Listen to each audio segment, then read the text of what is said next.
Exodo chapter 11. At sinabi ng Panginoon kay Moises, may isang salot pa akong dadalhin kay Paraon at sa Ehipto. Pagkatapos niyaon ay pahihintulutan niyang kayo umalis dito. Pagpapahintulot niya sa inyong yumaon ay tunay na kayo'y sama-samang palalayasin niya rito. Magsalita ka ngayon sa pakinig ng bayan at humingi ang bawat lalaki sa kanyang kapwa at bawat babae sa kanyang kapwa ng mga hiyas na pilak at ng mga hiyas na ginto. At pinagbiyayaan ng Panginoon ang bayan sa paningin ng mga Ehipsyo. Saka si Moises ay lalaking naging dakila sa lupain ng Ehipto, sa paningin ng malingkod ni Paraon at sa paningin ng bayan. At sinabi ni Moises, ganito ang sinasabi ng Panginoon, sa may hating gabi ay lalabas ako sa gitna ng Ehipto. At lahat ng mga panganay sa lupain ng Ehipto ay mamamatay mula sa panganay ni Paraon na nakaluklok sa kanyang luklukan hanggang sa panganay ng aliping babaeng nasa likuran ng gilingan at ang lahat ng mga panganay sa mga hayop. At magkakaroon ng malakas na hiyawan sa buong lupain ng Ehipto na hindi nagkaroon ng kaparis at hindi na magkakaroon pa ng kaparis. Datapwat sa lahat ng anak ng Israel, mula sa tao hanggang sa hayop, ay walang maggagalaw kahit isang aso ng kanyang dila laban sa tao o sa hayop, upang inyong makilala kung paano ang pagkakalagay ng pagkakaiba ng Panginoon sa mga Ehipsyo at sa Israel. At bababain ako nitong lahat ng inyong lingkod at magsisiyukod sa akin, na magsasabi, umalis ka at ang buong bayan na sumusunod sa iyo. At pagkatapos niyaon ay aalis ako at siya'y umalis sa harap ni Paraon na may maalab na galit. At sinabi ng Panginoon kay Moises, hindi kayo didinggin ni Paraon upang ang aking mga kabalalaghan ay dumami sa lupain ng Ehipto. At ginawa ni Moises at ni Aaron ang lahat ng mga kababalaghang ito sa harap ni Paraon, at pinapagmatigas ng Panginoon ang puso ni Paraon, at hindi niya pinahintulutan ang mga anak ni Israel ay umalis sa kanyang lupain. Chapter 12. At ang Panginoon ay nagsalita kay Moises at kay Aaron sa lupain ng Ehipto na sinasabi, ang buwang ito ay magiging sa inyo'y pasimula ng mga buwan, siyang magiging unang buwan ng taon sa inyo. Salitain ninyo sa buong kapisanan ng Israel na inyong sabihin, sa 10 araw ng buwang ito ay magsisikuha sila sa ganang kanila, bawat lalaki, ng isang kordero ayon sa mga sambahayan ng kani-kanilang mga magulang, isang kordero sa bawat sambahayan. At kung ang sambahayan ay napakakaunti upang kumain ng isang kordero, ay siya nga at ang kanyang malapit na kapitbahay ay magsasalo-salo sa isa ayon sa bilang ng mga tao, ayon sa bawat tao na kumakain, gagawin ninyo ang pagbilang sa kordero. Ang inyong korderong pipiliin ay yaong walang kapintasan, isang lalaki na iisahing taon, inyong kukunin sa mga tupa o sa mga kambing, at inyong aalagaan hanggang sa 14 na araw ng buwang ito, at papatayin ang buong kapulungan ng kapisanan ng Israel sa paglubog ng araw. At kukuha sila ng dugo niyan at ilalagay sa 2 haligi ng pinto at sa itaas ng pintuan sa mga bahay na kanilang kakainan. At kanilang kakanin ang laman sa gabing iyaon, na inihaw sa apoy at tinapay na walang lebadura, kakanin nilang kaulam ng mapapait na gulay. Huwag ninyong kaning hilaw o lutuman sa tubig, kundi inihaw sa apoy ang kanyang ulo pati ng kanyang mga paa at pati ng kanyang mga lamang loob. At huwag kayong magtitira ng anuman yaon hanggang sa kinaumagahan. Kundi yaong matitira na yaon sa kinaumagahan ay inyong susunugin sa apoy. At ganito ninyo kakanin, May bigkis ang inyong baywang. Ang inyong mga pangyapak ay nakasuot sa inyong mga paa, at ang inyong tungkod ay tangnan ninyo sa inyong kamay, at inyong kakaning dali-dali siyang Paskwa ng Panginoon. Sapagkat ako'y dadaan sa lupain ng Ehipto sa gabing yaon, at aking lilipulin ang lahat ng mga panganay sa lupain ng Ehipto, maging tao at maging hayop, at gagawa ako ng kahatulan laban sa lahat ng mga Diyos sa Ehipto. Ako ang Panginoon. At ang dugo ay magiging sa inyo'y isang tanda sa mga bahay na inyong kinaroroonan. At pagkat aking nakita ang dugo ay lalampasan ko kayo, at walang salot na sa inyo, napapatay sa inyo. Pananakit ko sa lupaing Ehipto. At ang araw na ito'y magiging sa inyo'y isang alaala, at inyong ipagdidiwang na pinakapista sa Panginoon. Sa buong panahon ng inyong lahi ay inyong ipagdidiwang na pinakapista na bilang tuntunin magpakailanman. 7 araw nakakain kayo ng tinapay na walang libadura. Sa unang araw ay inyong ihihiwalay sa inyong mga bahay ang libadura, sapagkat sino mang kumain ng tinapay na may libadura mula sa unang araw hanggang sa 7 araw, ay ihihiwalay sa Israel, ang taong yaon. At sa unang araw ay magkakaroon kayo ng isang banal na pagkakatipon, at sa 7 araw man ay magkakaroon din kayo ng isang banal na pagkakatipon. Walang anumang gawa na gagawin sa mga araw na iyan, liban na yaong nararapat kanin ng bawat tao, na siya lamang maaaring gawin ninyo. At inyong ipangingilin ang pista ng tinapay, walang libadura, sapagkat sa araw ring ito, kinuha ko ang inyong mga hukbo sa lupain ng Ehipto. Kaya't inyong ipangingilin ang araw na ito sa buong panahon ng inyong lahi, na bilang tuntunin magpakailanman. Sa unang buwan ng 14 na araw ng buwan sa paglubog ng araw, ay kakain kayo ng tinapay na walang libadura, hanggang sa 21 araw ng buwan sa paglubog ng araw. 7 araw na walang masusumpungang libadura sa inyong mga bahay, sapagkat sino mang kumain yaong may libadura ay ihihiwalay sa kapisanan ng Israel ang taong yaon, maging taga-ibang lupa o maging ipinanganak sa lupain. Huwag kayong kakain ng anumang bagay na may libadura. Sa lahat ng inyong mga tahanan ay kakain kayo ng tinapay na walang libadura. Nang magkagayo, ipinatawag ni Moises ang lahat ng matanda sa Israel at sinabi sa kanila, "Kayo'y lumabas at kumuha kayo ng mga kordero ayon sa inyong sambahayan at magpatay kayo ng kordero ng Paskwa. At kayo'y kukuha ng isang bigkis na hisopo at inyong babasain sa dugo na nasa palanggana, at inyong papahiran ng dugo na nasa palanggana ang itaas ng pinto at ang 2 haligi ng pinto. At sino man sa inyo ay huwag lalabas sa pinto ng kanilang bahay hanggang sa kinaumagahan.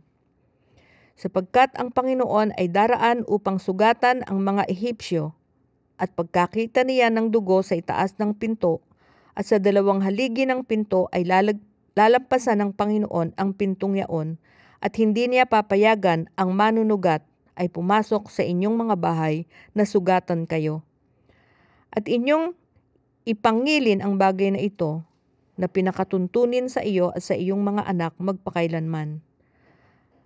At mangyayaring pagdating ninyo sa lupain na ibibigay sa inyo ng Panginoon, gaya ng kanyang ipinangako, ay inyong tutuparin ang paglilingkod na ito. At mangyayaring pagsasabi sa inyo ng inyong mga anak, anong ibig ninyong sabihin sa paglilingkod na ito? Na inyong sasabihin, siyang paghahain sa Pasko ng Panginoon na kanyang nilampasan ang mga bahay ng mga anak ni Israel sa Ehipto. Nang kanyang sugatan ang mga Ehipsyo at iniligtas ang aming mga sambahayan, at ang bayan ay nagyukod ng ulo at sumamba. At ang mga anak ni Israel ay yumaon at ginawang gayon, kung paanong iniutos ng Panginoon kay Moises at kay Aaron, ay gayong ginawa nila. At nangyari sa hating gabi na nilipol ng Panginoon ang lahat ng mga panganay sa lupain ng Ehipto.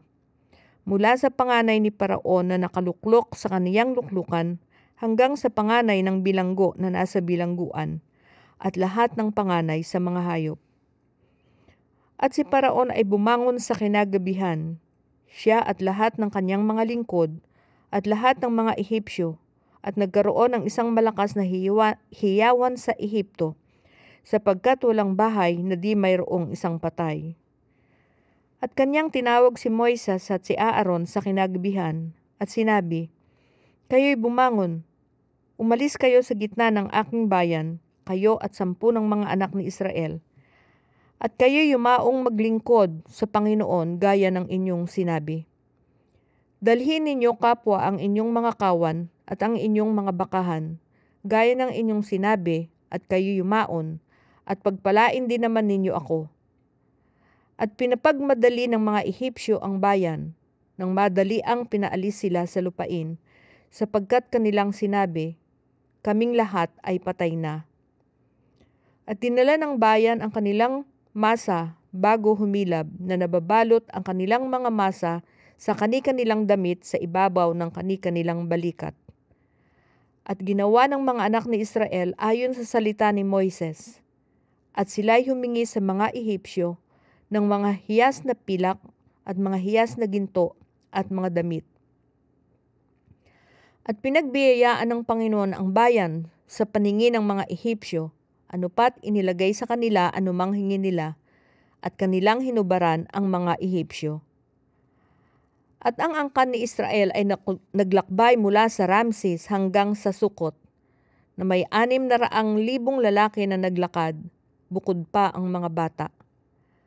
At isang karamihang sama-sama ang sumampa rin namang kasabay nila, at mga kawan at mga bakahan na napakaraming hayop. At kanilang nilutong mga munting tinapay na walang libadura ang masa na kanilang kinuha sa Ehipto, sapagkat hindi pa humihilab, sapagkat sila'y itinaboy sa Ehipto, at hindi sila nakatigil o nakapaghandaman ng anumang pagkain. Ang pakikipamayan nga ng mga anak ni Israel na ipinakipamayan nila sa Ehipto ay 430 taon. Ang nangyari sa katapusan ng 430 taon ng araw ding yaon ay nangyari na ang lahat ng mga hukbo ng Panginoon ay umalis sa lupain ng Ehipto. Ito ay isang gabing pangingilin sa Panginoon dahil sa paglalabas niya sa kanila sa lupain ng Ehipto. Ito ay yaong gabi ng Panginoon na ipinangingilin ng lahat ng mga anak ni Israel sa buong panahon ng kanilang lahi. At sinabi ng Panginoon kay Moises at kay Aaron, "Ito ang tuntunin sa Paskwa. Walang sino mang taga-ibang lupa na kakain niyaon. Datapot ang alipin ng bawat lalaki na nabili ng salapi, pagkatuli sa kanya'y makakakain nga niyaon. Ang nakikipamayan at ang alilang binabayaran ay hindi kakain niyaon. Sa isang bahay kakanin, huwag kang magdadalas ng laman sa labas ng bahay, ni sisira kayo ng kahit isang buto niyaon." Ipangingilin ng buong kapisanan ng Israel. At pagka ang isang taga-ibang lupa ay makikipamayan kasama mo, at mangingilin sa Paskwa sa Panginoon, ay tuliin lahat ang kanyang mga lalaki, at saka siya lumapit at ipangilin, at siya ay magiging parang ipinanganak sa lupain ninyo. Datapot sino mang dituli ay hindi makakakain niyaon. Isang kautusan magkakaroon sa ipinanganak sa lupain at sa taga-ibang bayan na nakikipamayang kasama ninyo. Gayon ginawa ng lahat ng mga anak ni Israel kung paanong iniutos ng Panginoon kay Moises at kay Aaron, gayon nila ginawa. At nangyari ng araw ding yaon na kinuha ng Panginoon ang mga anak ni Israel sa lupain ng Ehipto ayon sa kanilang mga hukbo. Chapter 13.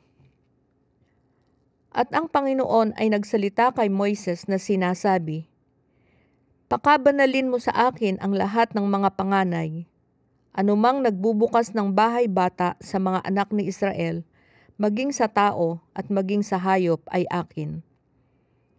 At sinabi ni Moises sa bayan, alalahanin ninyo ang araw na ito na inialis ninyo sa Ehipto, sa bahay ng pagkaalipin, sapagkat sa pamamagitan ng lakas ng kamay ay hinango kayo ng Panginoon sa dakong ito. Walang sino mang kakain ng tinapay na may libadura.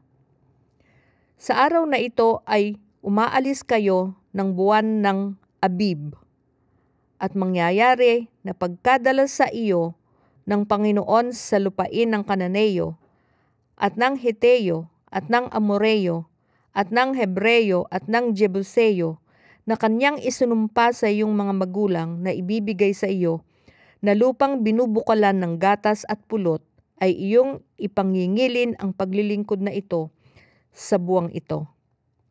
7 araw nakakain ka ng tinapay na walang libadura, at sa ika-7 araw ay magiging isang kapistahan sa Panginoon. Tinapay na walang libadura ang kakanin sa loob ng 7 araw, at huwag makakakita sa iyo ng tinapay na may libadura, ni makakakita ng libadura sa iyo sa lahat ng iyong mga hangganan. At sasaysayin mo sa iyong anak sa araw na iyon, na iyong sasabihin, dahil sa ginawa ng Panginoon sa akin nang ako'y umalis sa Ehipto. At sa iyo'y magiging pinakatanda sa ibabaw ng iyong kamay, at pinakaalaala sa pagitan ng iyong mga mata, upang ang kautusan ng Panginoon ay sumaiyong bibig, sapagkat sa pamamagitan ng malakas na kamay ay inalis ka ng Panginoon sa Ehipto. Isasagawa mo nga ang palatuntunang ito sa kapanahunan nito taon-taon. At mangyayari, pagkadala sa iyo ng Panginoon sa lupain ng Kananeo, gaya ng isinumpa sa iyo at sa iyong mga magulang, at pagkabigay niyaon sa iyo, ay ihihiwalay mo para sa Panginoon yaong lahat na nagbubukas ng bahay bata, at bawat panganay na mayroon ka na mula sa hayop, ang mga lalaki ay sa Panginoon. At bawat panganay sa asno ay tutubusin mo ng isang kordero, at kung hindi mo tutubusin ay iyong ngang babaliin ang kanyang leeg, at lahat ng mga panganay na lalaki sa iyong mga anak ay iyong tutubusin. At mangyayari na pagtatanong sa iyo ng iyong anak sa panahong darating, na sasabihin, ano ito, na iyong sasabihin sa kanya, sa pamamagitan ng lakas ng kamay ay inilabas tayo ng Panginoon sa Ehipto sa bahay ng pagkaalipin. At nangyari nang magmatigas si Paraon na hindi kami tulutang yumaon, ay pinatay ng Panginoon ang lahat ng mga panganay sa lupain ng Ehipto, ang panganay ng tao at gayon din ang panganay ng hayop. Kaya't aking inihahain sa Panginoon ang lahat ng nagbubukas ng bahay bata ng mga lalaki, ngunit lahat ng panganay ng aking anak ay aking tinutubos.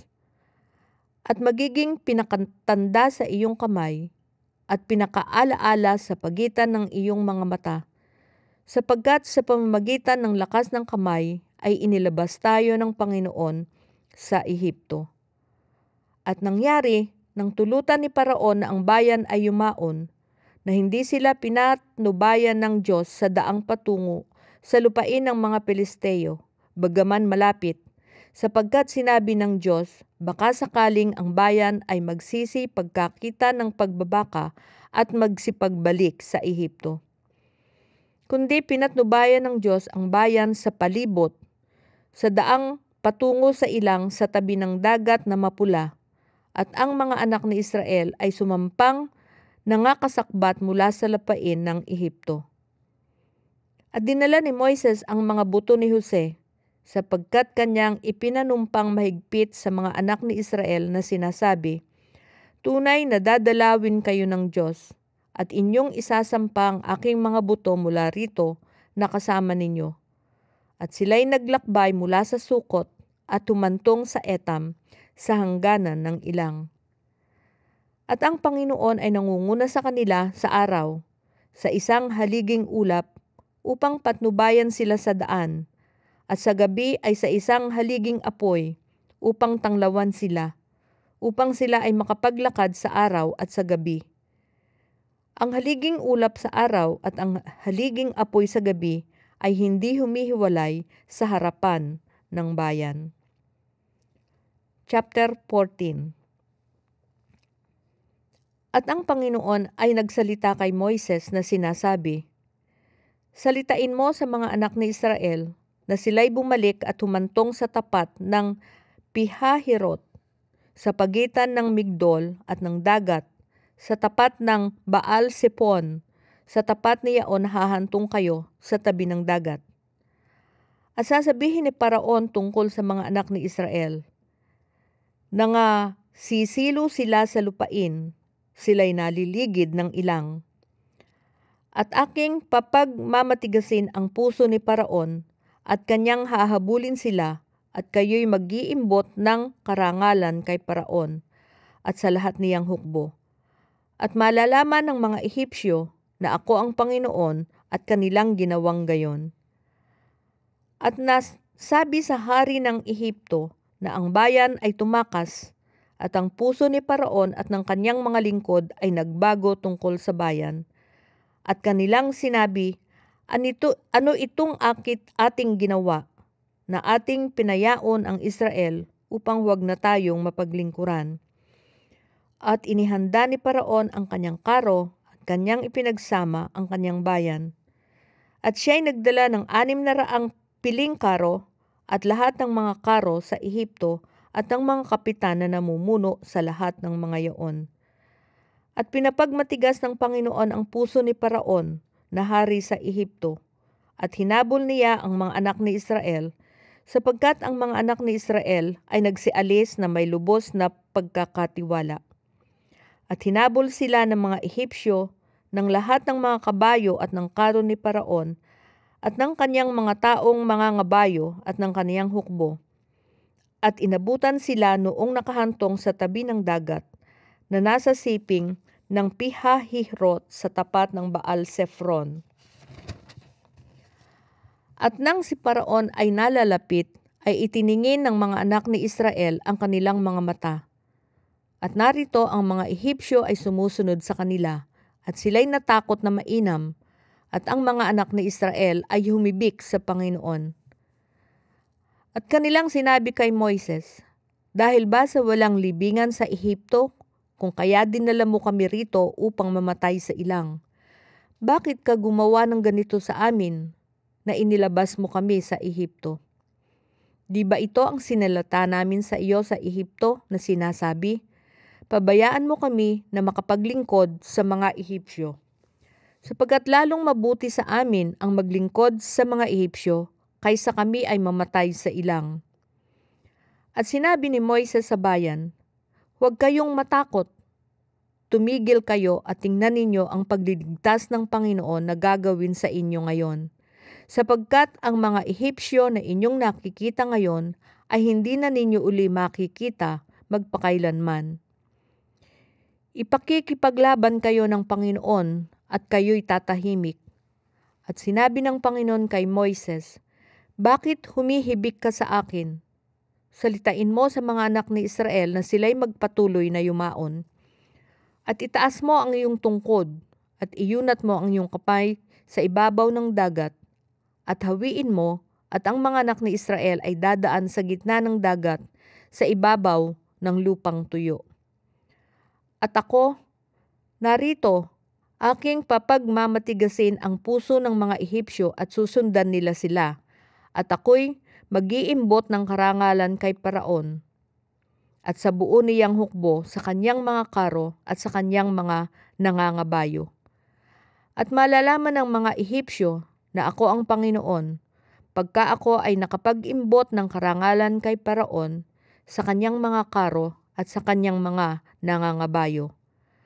At ang anghel ng Diyos na nasa unahan ng kampamento ng Israel ay humiwalay at napasahulihan nila, at ang haliging ulap ay humiwalay sa harap nila at lumagay sa likod nila.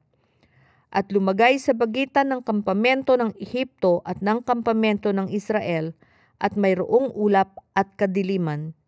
Gayunmay binigyan sila ng liwanag sa gabi at ang isa't isa ay hindi nagkalapit sa buong magdamag. At iniunat ni Moises ang kanyang kamay sa ibabaw ng dagat at pinaghiwalay ng Panginoon ang dagat sa pamamagitan ng isang malakas na hanging silanganan ng buong magdamag at ang dagat ay pinapaging tuyong lupa at ang tubig ay nahawi. At ang mga anak ni Israel ay pumasok sa gitna ng dagat sa ibabaw ng tuyong lupa at ang tubig ay naging isang kuta sa kanila, sa kanilang kanan at sa kanilang kaliwa. At hinabol sila ng mga Ehipsyo at nagsipasok na kasunod nila sa gitna ng dagat. Lahat ng mga kabayo ni Paraon, ang kaniyang mga karo at ang kaniyang mga nangangabayo. At nangyari sa pagbabantay sa kinaumagahan na minasdan ng Panginoon ang hukbo ng mga Ehipsyo sa gitna ng haliging apoy at ulap at niligalig ang hukbo ng mga Ehipsyo. At inalisan ng gulong ang kanilang mga karo na kanilang hinila ng buong hirap na anupat sinabi ng mga Ehipsyo, tumakas tayo sa harap ng Israel sapagkat ipinakikipaglaban sila ng Panginoon sa mga Ehipsyo. At sinabi ng Panginoon kay Moises, iunat mo ang iyong kamay sa dagat upang ang tubig ay tumabon sa mga Ehipsyo, sa kanilang mga karo at sa kanilang mga nangangabayo. At iniunat ni Moises ang kanyang kamay sa dagat at ang dagat ay nagsauli sa kanyang dating lakas nang umumaga at ang mga Ehipsyo ay nagsitakas at nilaginli ng Panginoon ang mga Ehipsyo sa gitna ng dagat. At ang tubig ay nagsauli at tinakpan ang mga karo at ang mga nangangabayo sa makatuwid bagay ang buong hukbo ni Paraon na pumasok sa sumunod sa kanila sa dagat. Walang natira kahit isa sa kanila. Datapwat ang mga anak ni Israel ay lumakad sa tuyong lupa sa gitna ng dagat at ang tubig sa kanila ay naging isang kuta sa kanilang kanan at sa kanilang kaliwa. Gayon iniligtas ng Panginoon ang Israel ng araw na yaon sa kamay ng mga Ehipsyo. At nakita ng Israel ang mga Ehipsyo ng mga patay sa tabi ng dagat. At nakita ng Israel ang dakilang gawa na ginawa ng Panginoon sa mga Ehipsyo at ang bayan ay natakot sa Panginoon at sila'y sumampalataya sa Panginoon at sa kanyang lingkod na kay Moises. Chapter 15. Nang magkagayoy inawit ni Moises at ng mga anak ni Israel ang awit na ito sa Panginoon at sinalita na sinasabi, ako'y aawit sa Panginoon sapagkat siya'y nagtagumpay ng kaluwal-luwalhati. Ang kabayo at ang sakay niyaon ay kanyang ibinilusok sa dagat. Ang Panginoon ay aking lakas at awit at siya'y naging aking kaligtasan. Ito'y aking Diyos at siya'y aking pupurihin. Diyos ng aking Ama at siya'y aking tatanghalin. Ang Panginooy isang mandirigma. Panginoon ang kanyang pangalan. Ang mga karo ni Paraon at ang kanyang hukbo ay ibinulusok niya sa dagat at ang kanyang mga piling kapitan ay pinaglulubog sa dagat na mapula. Ang mga kalaliman ang tumatabon sa kanila. Sila'y lumubog sa mga kalaliman na parang isang bato. Ang iyong kanan, O Panginoon, ay maluwalhati sa kapangyarihan. Ang iyong kanan, O Panginoon, ay dumudurog ng kaaway. At sa kalakhan ng iyong karilagan ay binubuwal mo yaong bumabangon laban sa iyo. Iyong ipinakikita ang iyong pag-iinit at nililipol silang parang dayami. At sa hihip ng iyong ilong ay natitipon ang tubig. Ang mga agos ay nagsilagay na parang isang bunton. Ang mga kalaliman ay namuo sa gitna ng dagat. Sinabi ng kaaway, aking hahabulin, aking aabutan, magbabahagi ako ng samsam. Ang aking nasa ay masisiyahan sa kanila. Aking bubunutin ang aking tabak, lilipulin sila ng aking kamay. Ikaw ay nagpahihip ng iyong hangin at tinabunan sila ng dagat. Sila'y lumubog na parang tingga sa makapangyarihang tubig. Sinong gaya mo, O Panginoon, sa mga Diyos? Sinong gaya mo, maluwalhati sa kabanalan, nakasisindak sa pagpuri na gumagawa ng mga kababalaghan? Iyong iniunat ang iyong kanang kamay, nilamon sila ng lupa. Iyong pinapatubayan ng iyong awa ang bayan na iyong tinubos. Sa iyong kalakasan ay iyong inihahatid sila sa banal mong tahanan. Narinig ng mga bayan at sila'y nanginig. Mga sakit ang kumapit sa mga taga-Filistia. Nang magkagayoy natulig ang mga pangulo sa Edom, sa matatapang sa Moab ay panginginig ang sumasa kanila. Lahat ng taga-Kanaan ay nauubos. Sindak at gulat ang sumasa kanila. Sa kadakilaan ng iyong bisig ay nagiging walang kibo sila na parang bato. Hanggang sa ang iyong bayan ay makaraan, O Panginoon. Hanggang sa makaraan ang bayang ito na iyong kinamtan. Sila'y iyong papapasukin at sila'y iyong itatayo sa bundok na iyong pamana. Sa dako, O Panginoon, na iyong ginawa sa iyo upang iyong tahanan. Sa santuaryo, O Panginoon, na itinatag ng iyong mga kamay.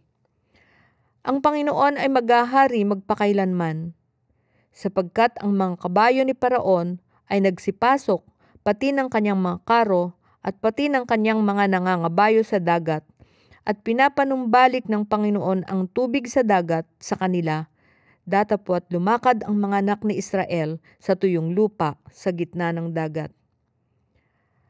At si Miriam na propetisa na kapatid ni Aaron ay tumanga ng isang pandereta sa kanyang kamay, at sumunod ang lahat ng mga babae sa kaniya na may mga pandereta at nagsayawan. At sila'y sinagot ni Miriam, "Umawit kayo sa Panginoon sapagkat siya'y nagtagumpay ng kaluwal-luwalhati. Ang kabayo at ang sakay niyaon ay ibinilusok niya sa dagat." At pinatnubayan ni Moises ang Israel mula sa dagat na mapula, at sila'y lumabas sa ilang ng Shur, at sila'y lumakad ng 3 araw sa ilang, at hindi nakasumpong ng tubig. At nang sila'y dumating sa Mara, ay hindi sila makainom ng tubig sa Mara, sapagkat mapait, kaya't ang pangalang itinawag ay Mara. At inupasalas ng bayan si Moises na sinasabi, "Anong aming iinumin?" At siya'y dumaing sa Panginoon at pinapagkitaan siya ng Panginoon ng isang puno ng kahoy. At inihagis niya sa tubig at ang tubig ay tumabang. Doon inatangan niya ng palatuntunan at ng tagubilin at doon sila sinubok niya. At sinabi, "Kung iyong didinggin ng buong sikap ang tinig ng Panginoon mong Diyos, at iyong gagawin ang matuwid sa kanyang mga mata, at iyong didinggin ang kanyang mga utos, at iyong gagampanin ang lahat niyang mga palatuntunan, ay wala akong ilalagay na karamdaman sa iyo, na gaya ng inilagay ko sa mga Ehipsyo, sapagkat ako ang Panginoon na nagpapagaling sa iyo." At sila'y dumating sa Elim, na dooy mayroong 12 bukal ng tubig, at 70 puno ng palma, at sila'y humantong doon sa tabi ng mga tubig.